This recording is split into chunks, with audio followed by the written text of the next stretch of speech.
بسم الله الرحمن الرحیم. عزیزانو دا ټیمنګه د محمد ګټ چوک کې ولاړی څنګه چې تاسو ته پته ده چې د کړپې روډ د تیرو څلورو کالو نه وران پروت دی. سازولي بیا هم هېڅ امکان نشته دی. موږ دا فیصله وکړله چې موږ به په دې باندې عوامي احتجاج کوو. سبا به د دې ځای نه موږ انشاءالله د ریلۍ په شکل کې روانېږو، کړپې ته به ځو، هلته به زموږ احتجاج وي.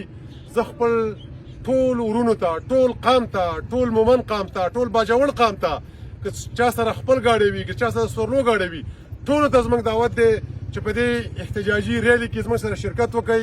دا مسله صرف د جماعت اسلامي نه ده، دا د ټول قام مسله ده، بلکې زه به وایم د باجوړ مسله هم ده، او دې روډ باندې چې څوک ځي دا ټولو مسله ده. دا احتجاج دا بالکل دا غیر سیاسي دی. په دې کې به د کومې پارټۍ جنډه نه وي، د کومې پارټۍ تشهیر به پکې نه کېږي. دې کې به صرف او صرف د کړپې په روډ باندې خبره کېږي. او موږ انتظامیت هم دا خبره کوو چې سبانه احتجاج دا زموږ پرامن احتجاج دی. دې ته به انشاءالله په ګڼ تعداد کې قام راوځي.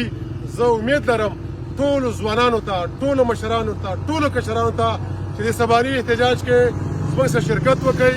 دا د قام مسله ده، دا تاسو خپله مسله ده، دا زما مسله نه ده. او راوځئ، خپل حق به غواړو. دلته چاله څوک حق نه ورکوي. عزیزانو د دې روډ 4 کاله وشو، او دا څنګه خبره ده چې دې وایي زموږ سره فنډ نشته دی. په پنجاب کې یو ماخوستن سړک وران کړي، په دویم ماخوستن باندې سړک جوړ کړی.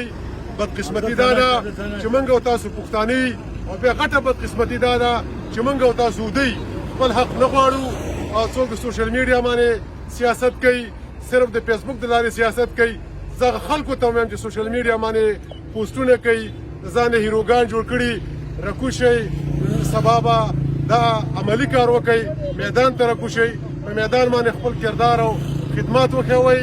سبا ټول راشئ محمد ګټ چوک ته.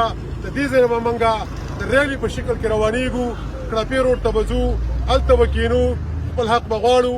او د هغې پورې به ناست دي تر څو پورې موږ ته ډیس نه راغلی او یقین دهانې نه راکړي. موږ به خپل حق غواړو انشاءالله. د هر حده په آئیني او جمهوري طریقه باندې به موږ خپل حق غواړو. ډېره مهرباني، شکریه.